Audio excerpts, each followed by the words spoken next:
Day 2 here at Edgbaston, and it's Sky Sports Cricket Ashes podcast with a new cast. Welcome Michael Atherton and Kevin Pietersen. Just nicely, we all got the same memo. It's a wonderful day, Blue for Bob Day, isn't it? It is. It's the second one. We had one last year, raised a lot of money for a great cause in memory of a great man. Obviously a fabulous fast bowler for England, Bob, for Surrey, Warwickshire and England for many years, but sadly passed away, and the charity is to research prostate cancer, causes of, treatment of. So, yeah, very good.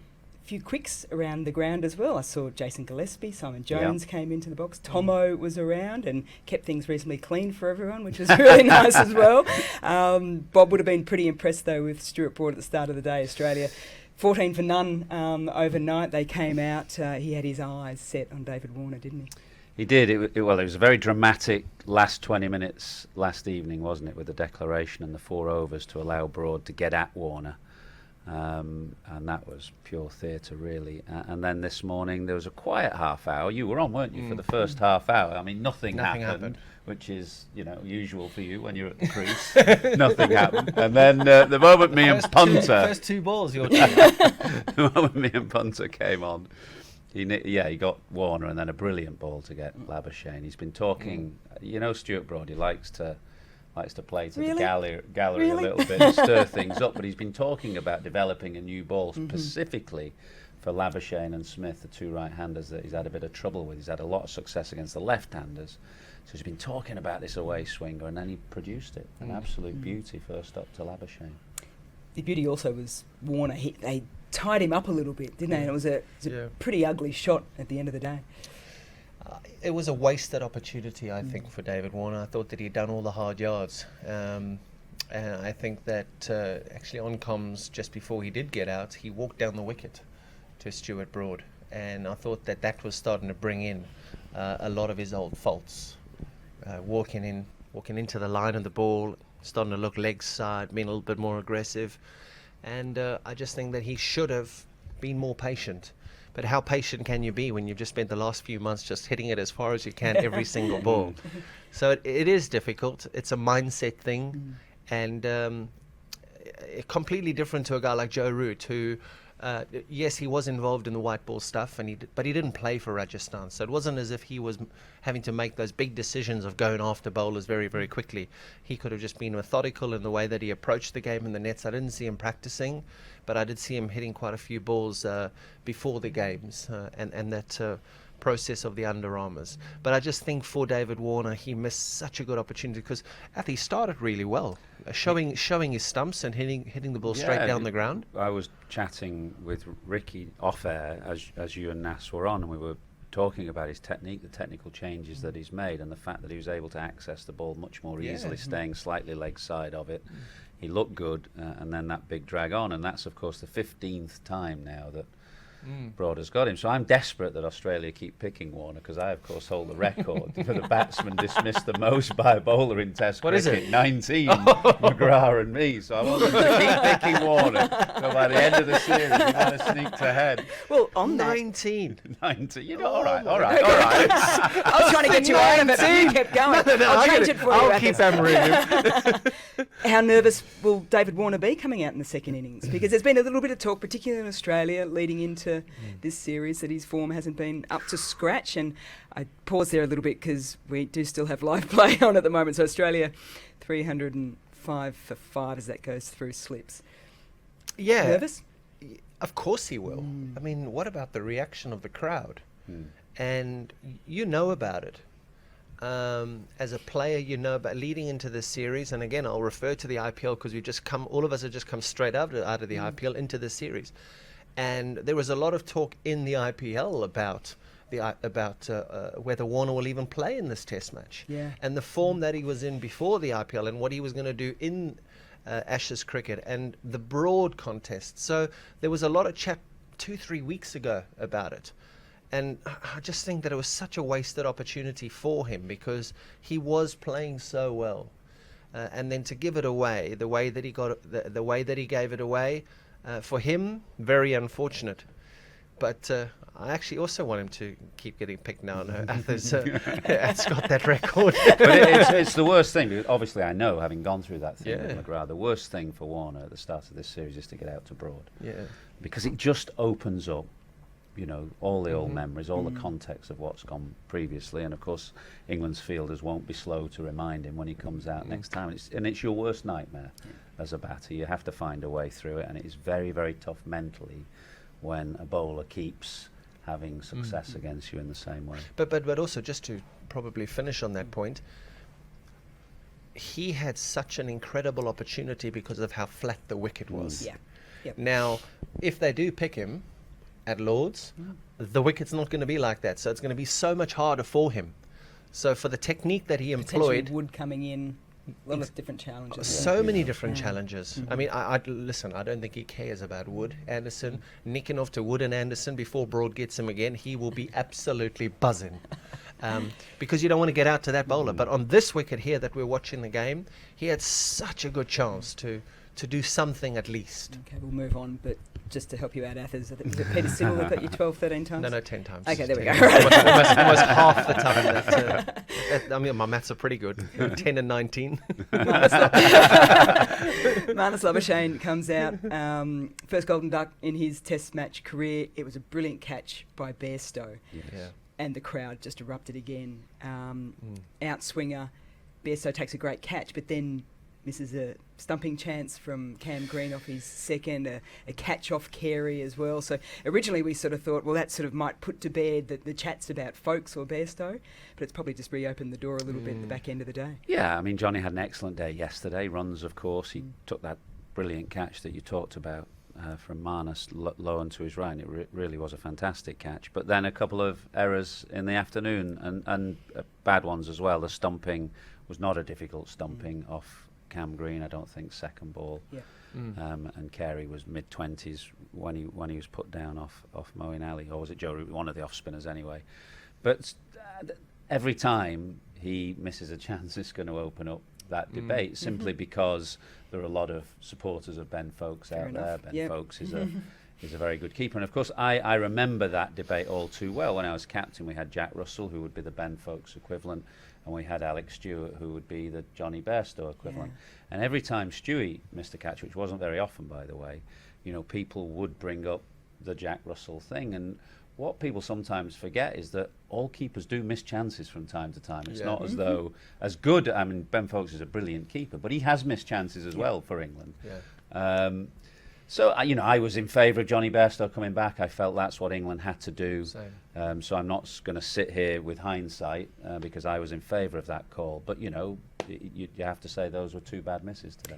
So back-to-back outs for Australia, minus the second one, which means Broad's on a hat-trick. Steve Smith in 2019 walked out on this ground to, I've never heard booing so loud in all my life, coming off the back end of the ball tampering saga. He now walks out on Edgbaston facing a hat-trick ball, and was it potentially the worst hat-trick ball you've ever seen bowled? I think it was the worst leave I've ever seen. It was very dramatic. It was incredibly dramatic, and I think it's going to be one of those spot the ball competitions in years to come in magazines and newspapers, because the delivery, yes, it wasn't good, although he did have two leg slips. So he was bowling to his field, but the leave was quite something. We have seen a still image of the leave. It's like, and it's camera, quite. isn't it? No, your right leg's forward. Right your leg right forward. leg. Yes, like that. That's the leave. Quite something. But he got through it, and I think his technique is there just to mess with the bowler. It's that battle. It's that UV me. And I'm going to win the battle. I'm going to make myself look as ridiculous as I can, but I'll clip you away and I'll nudge you away. So mental disintegration, I think the Aussies call it.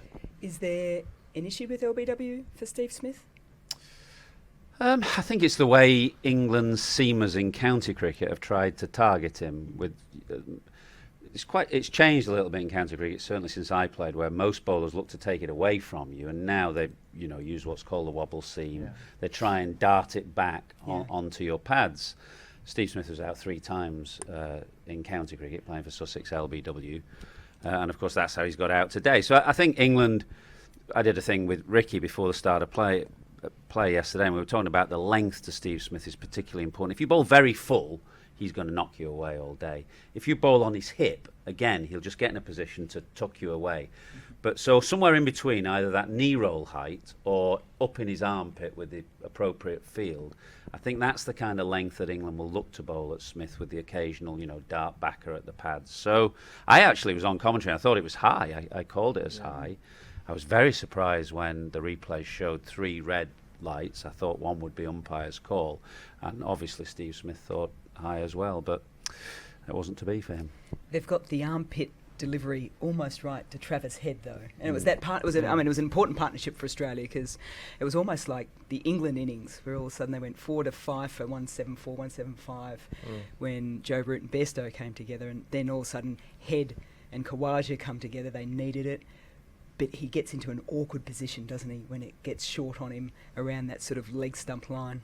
Well, we've been talking about it now for the last couple of days, and there's a reason why the bowlers targeted him there, because we do feel, or everybody feels, that he has an issue. And listen, I don't mean to be disrespectful at all to this England bowling lineup, but they're not to be feared. And I say that from a pace-wise? From a pace-wise perspective, where you've got guys bowling 80 mile an hour, 83 mile an hour. You don't have Mitchell Johnson running in at 95, or Shoaib Akhtar at 95, or even Woody. Woody will run in, and Woody really will test you. So you need to have your wits about you when it comes to that instinctive way of playing, which that's the only option. It's instinct. Whereas against Broad at 82, 83, and Robinson at 80, 82, I'm sorry, the way that he played it wasn't as good as he should be playing it. Absolutely no way. So it's a problem. And when you get targeted with a short ball, it rocks your foundations as a batter. I remember that with Jonathan Trott, when Jonathan Trott went through that period batting at 3 with us, and everybody started to go short to him. It really rocked his foundations as a batter. So it's an issue for Head. It's probably an issue for the coaching staff too. How do they address it right at the start of the series, when there's back-to-back games? There's not a lot of time in between. You don't have a tour game or anything along those lines. It's interesting, because I have known players who've looked very uncomfortable and awkward against it, but actually don't get out that often. Yeah. I remember a great Australian player, Alan Board, a great captain. There was times when he would just turn his back on it, and he looked very uncomfortable. Steve Waugh often as well, but they actually didn't get out very often doing it. Michael Bevan did get out a bit more, actually, and did have a bit of an issue on one tour that he came here in '97. But so that's two things: looking uncomfortable or getting out. I mean, the reason that he struggles a bit is that he slightly blocks himself off. Left-handers have a bit of a blind spot when the right-arm bowlers come over, and if you slightly block yourself off, you can get uncomfortable. But other players seem to duck the ball much more easily. I was not a good ducker of the ball, and I used to sit at the other end from Mark Ramprakash and Mark Butcher, and they just got under bouncers so easily, and I was really kind of jealous of the way they could get under bouncers. But no doubt he'll work on it. He'll have plenty of practice, no doubt, in the nets. Well, we started with live play. We still have live play at the moment, but that is the end of day 2. Australia 311 for 5, still trailing by 82 runs, and the two guys leading them off, well, particularly one of them is Usman Khawaja and Alex Carey, who's passed his 50, first on an Ashes tour. Usman Khawaja's little wave to the crowd wasn't as expansive as his celebration. We'll chat about that very, very quickly, because lots of chat about Usman Khawaja coming into this series with wonderful form after being dropped 7 times from the Australian team. He comes back in. He's had a brilliant 2 years, but averaged under 20 on English soil. It meant a lot to him, didn't it? Oh, you just saw with the celebration. I think, Mel, we were on just after, and we wanted to show that celebration again and again and again, because an Ashes 100 means so much to the players, and you could see how much it meant to him as well. And it's for all foreign players. When you travel abroad, you want to pick up runs, and you want to be at the end of your career known as a player who could score all around the world. I think to be that complete player, to be a complete Australian or English player or South African player or Indian player or West Indian player, whoever, you really want to know at the end of your career that you've done it in all conditions. And so for him to tick the box here today in Birmingham is something that'll give him great relief. Yeah, well, 100 in Pakistan, followed by 100 in India, and now 100 in England, which he said is the toughest place as an opener to score runs. Looking ahead to tomorrow, Athers, Australia still trailed by 82 runs. What's their game plan? It's set up for a fantastic day 3. That innings from Khawaja and particularly Carey tonight, that partnership, has got Australia to within, well, not quite touching distance yet, but one would assume that with the batting to come, they're going to be there or thereabouts, England's first innings score or ahead. So then that will ask questions of England in their third innings. How aggressive will they be? We think we know the answer, but of course there may be far more pressure on them third innings than first, on a pitch that looks very dry and wearing. So it's set up for a barnstorming day 3, 4, 5, really, if we get to 5. Any addition to that, KP? No. I mean, come on. When Ath describes something, it's quite hard to make it sound any better. I just do think that it's going to be fascinating to watch. You're trying to make up now for 19 times. Sort of. Fellas, thank you so much for that. Really Thanks, enjoyed Mel. you Thanks, dissecting day 2 here at Edgbaston. We'll be back for day 3 on the podcast. Join us then.